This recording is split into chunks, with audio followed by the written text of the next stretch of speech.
Salut à tous les amis, c'est CryptoPartage, c'est un plaisir de vous retrouver pour cette vidéo d'analyse du 22 septembre 2021. On se retrouve, vous le voyez, avec un BTC aux alentours des 42 000 $ aujourd'hui, toujours dans cette grande incertitude qui règne actuellement sur le marché crypto et même sur les marchés mondiaux en général. On a hier méché jusqu'à 39 500 $, donc on a un rebond assez intéressant qu'on analysera sur la partie de l'analyse technique. Du côté des altcoins, c'est exactement la même chanson, on corrige, voire on corrige plus fort que le BTC avec notamment des moins 10% sur Sol qui est toujours bloqué aux alentours des 130 $, Polkadot sous les 30 $, le Filecoin 70 $. Enfin bref, globalement c'est un marché qui est dans le rouge et qui est en incertitude. On attend de voir où on va poser en fait tout simplement le bottom de cette correction. Alors hier, juste avant d'aller dormir, je vous ai partagé ce petit scénario sur Twitter. D'ailleurs n'hésitez pas à me suivre sur Twitter si vous ne l'avez pas encore fait. Donc je vous ai dit qu'on allait aller potentiellement aux 38 000 $ dès cette nuit. Pourquoi j'ai pensé ça? Alors c'est simple, on avait une mèche à 40 000 $ qui servait de bottom de la correction. On est venu l'enfoncer juste avant que je publie ce tweet. On est venu aux alentours des 39 500 $. Donc je pensais que ça allait, que le mouvement allait être prolongé notamment par la session chinoise. C'est pas ce qui s'est passé, le bottom à 39 500 $ a tenu, mais je tiens quand même à vous expliquer pourquoi je pense qu'on va retourner aux 38 000 $. Alors vous voyez ici, lors du crash en mai, on a trouvé notre bottom quelques semaines plus tard aux alentours des 29 000 $. On a eu une grosse réaction acheteuse où on a eu très peu de retracement durant toute la montée. Vous voyez, que des bougies vertes. Donc les personnes qui ont voulu acheter ce mouvement haussier, prendre part à la hausse, qu'est-ce que j'attendais? Un retracement. Parce que voilà, la plupart des personnes sont au courant que le marché ne monte pas à la verticale et qu'on fait des vagues. Donc c'est intéressant de se positionner sur les corrections dans des mouvements haussiers, dans des tendances haussières. Donc la première correction qu'on a eue sur cette tendance haussière, c'est ici ce retracement qui est venu sur le niveau des 38 000 $.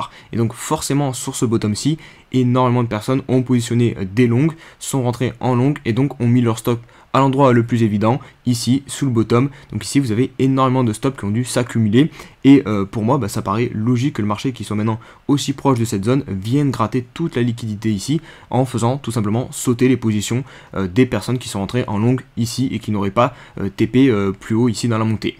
Donc vous l'aurez compris, il y a de grandes chances quand même qu'on n'ait pas trouvé le bottom de cette correction et qu'on vienne gratter une dernière fois avec une dernière mèche la zone des 38 000, voire même un peu plus jusqu'à 37 000, 35 000.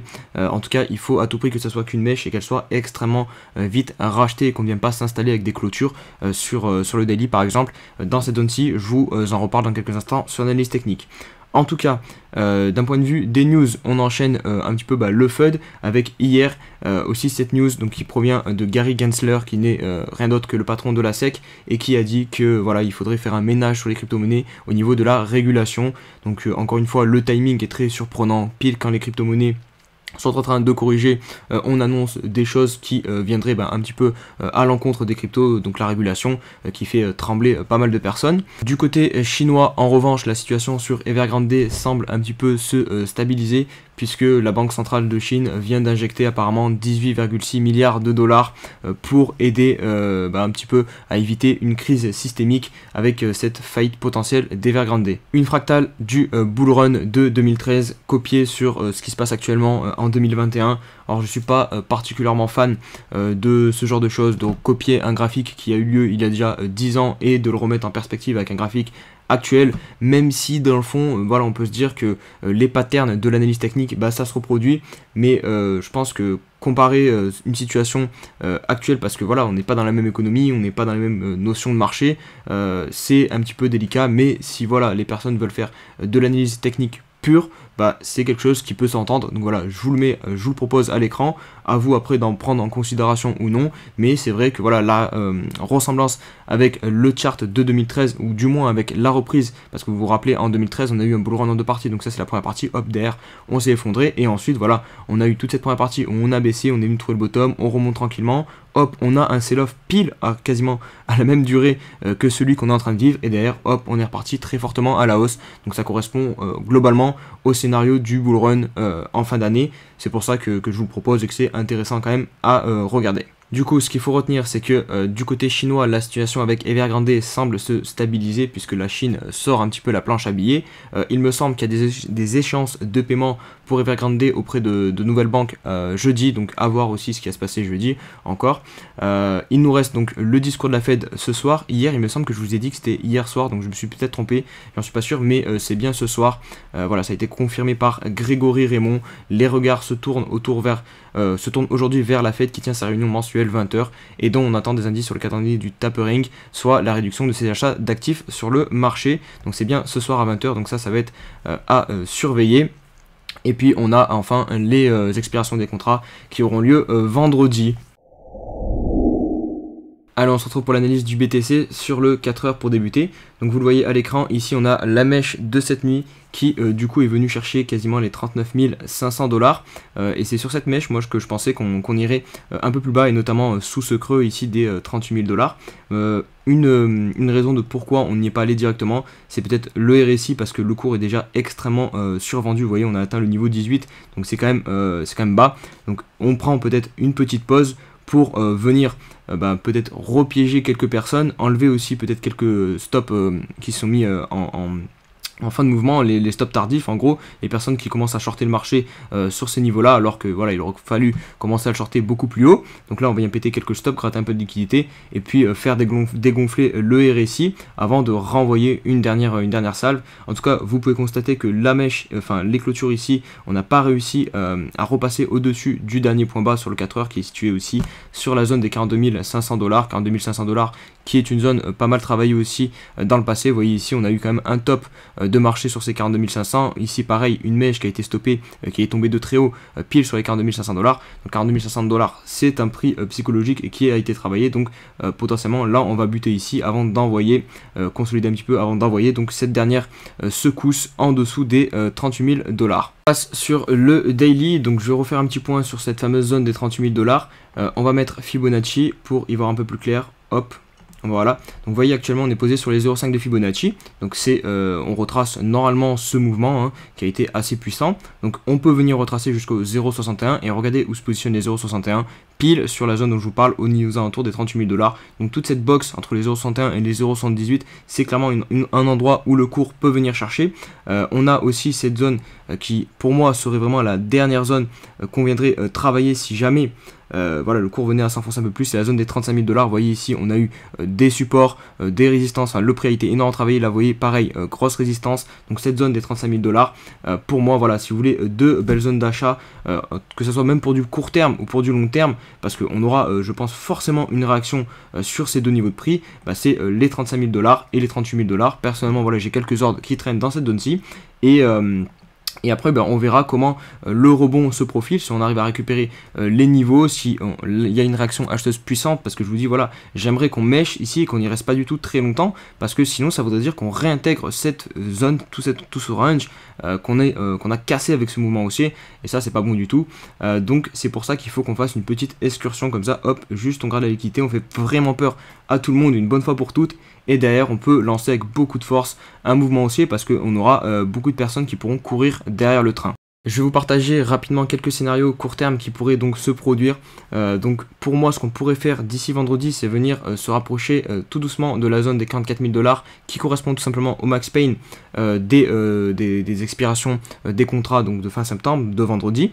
Donc on s'approche de ce niveau-ci qui correspond au bas du range, à une résistance. Vous voyez, quand on casse un support, en théorie, on vient très souvent le retester par le bas pour le valider maintenant comme résistance. Donc je pense que clairement, cette zone-ci, on a des chances de se rapprocher d'elle jusqu'à vendredi. Une fois vendredi passé et donc les contrats terminés, on sera très certainement un peu plus libre et les marchés viendront très certainement liquider toutes les personnes ici, chercher la liquidité, faire peur une dernière fois au marché avant de, je l'espère, repartir extrêmement puissamment ici en rachetant très vite les mèches et en repartant à la hausse. Donc ce qui nous permettrait d'embrayer avec la situation sur le weekly. Voilà, il ne faut pas oublier de prendre du recul, voir où on se trouve. Alors là, on a clairement voilà, deux scénarios maintenant. Est-ce qu'on est en bull run? Est-ce qu'on est en marché baissier? Et ça, il n'y a que, le simple fait d'analyser les points hauts et les points bas. Là, vous avez le point haut plus bas que celui-ci, le point bas ici. Et et là on attend de voir où va se positionner le point bas. Donc si le point bas dimanche soir se situe quelque part par là, et on l'espère notamment au-dessus de l'AMA 21 qu'on préserve depuis ici, vous voyez avec les mèches, hop hop hop. Donc si on arrive à préserver ce niveau dimanche, qu'on arrive à clôturer à 42 000 $ en ayant fait un séjour à 38 000 $, ça serait le scénario rêvé. Voilà, je vous le dis, vraiment si on fait ce scénario, c'est parfait, on en reparlera dimanche soir. Mais évidemment on pourrait faire aussi quelque chose de plus catastrophique, venir clôturer sur le daily dans la zone des 38 000 $, et là je pense qu'on aurait une clôture weekly un peu plus dégueulasse dans cette zone-ci, et pour le coup là je serais un peu moins optimiste, quitte à la reprise d'un bull run en seconde partie, en dernière partie d'année. Du côté des alts, on a des réactions sympas actuellement, puisque regardez, on a ce qu'on appelle une englobante. Donc c'est tout simplement quand on vient retourner une tendance, donc là c'est une tendance baissière, hop, on vient marquer un bottom, puisqu'on englobe avec la bougie suivante toute la baisse de la veille. Donc la clôture n'est pas encore effective, hein, c'est ce soir, donc je parle pour le moment où je tourne la vidéo, donc vous vérifierez bien ce soir si on est venu clôturer au-dessus de 2980 $ à peu près, donc 3000 $, ça sera encore mieux, récupérer le support. On peut faire tout simplement par exemple un pullback sur l'ancienne zone, hein. Je vous ai dit tout à l'heure sur le BTC, généralement quand on casse un support, on vient le retester derrière, donc là c'est un petit peu ce qu'on est en train de faire, donc il va falloir voir si on va buter pile dessus, notamment sur les unités de temps plus petites, ou si on va vraiment réussir à se réintégrer l'ancien range ici sur Ethereum. En tout cas ici la zone d'achat qu'on avait identifiée a fait plutôt bien office de support, hein. En même temps c'est normal, ça correspond au 0,61 de Fibonacci il me semble à peu près. Hop, je vous le mets rapidement, voilà, la mèche a touché les 0,61 plus l'ancienne résistance ici. Donc voilà, on touche cette zone sur Ethereum. Donc c'est intéressant pour du moyen terme, même pour du court terme. Vous voyez, sur du court terme, vous profitez de rebonds intéressants. Donc voilà, ces zones d'achat sont bonnes à prendre.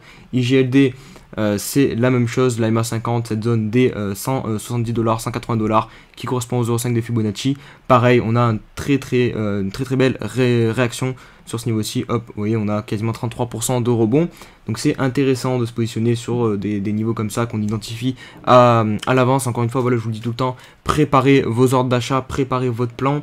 Ne rentrez pas comme ça en mode à l'aveugle sous le feu de la précipitation parce que le marché corrige. On est là, buy the dip, buy the dip, buy the dip. Non, ça marche pas, ça fonctionne pas comme ça. Vous devez découper votre portefeuille, dire pour cette correction, bah, j'alloue tel pourcentage de mon portefeuille et je garde tel pourcent du USDT au cas où on va plus bas. Vraiment, c'est à vous de peser le pour et le contre dans ces situations de marché comme ça. On enchaîne avec FTM qui nous fait aussi une très belle réaction, quasiment sur la MA50 aussi, belle englobante. Attention, encore une fois, je vous le dis, la journée n'est pas terminée, mais vous voyez que les niveaux comme par exemple la MA50 sur le daily sont assez pertinents et c'est des choses que l'on peut prévoir, c'est des endroits où vous pouvez mettre vos ordres d'achat tranquillement en attendant qu'on y retourne. Et vous n'avez pas besoin de vivre dans la précipitation et dès que le crash est là, bah voilà, courir sur les exchanges et essayer d'acheter. Non, vous préparez vos ordres d'achat, au moins vous êtes tranquille et vous avez votre plan bien défini. Je vais vous passer rapidement DOT aussi qui nous fait 9%, c'est pas trop mal. Belle englobante aussi en cours. Cependant, vous voyez, on a un point bas plus bas que le précédent. Ça, on n'avait pas avant sur DOT, on était dans une belle tendance haussière préservée. Donc là, on change de tendance. Donc attention, le point bas, voilà, il est marqué très légèrement, mais il est présent, c'est un signal quand même.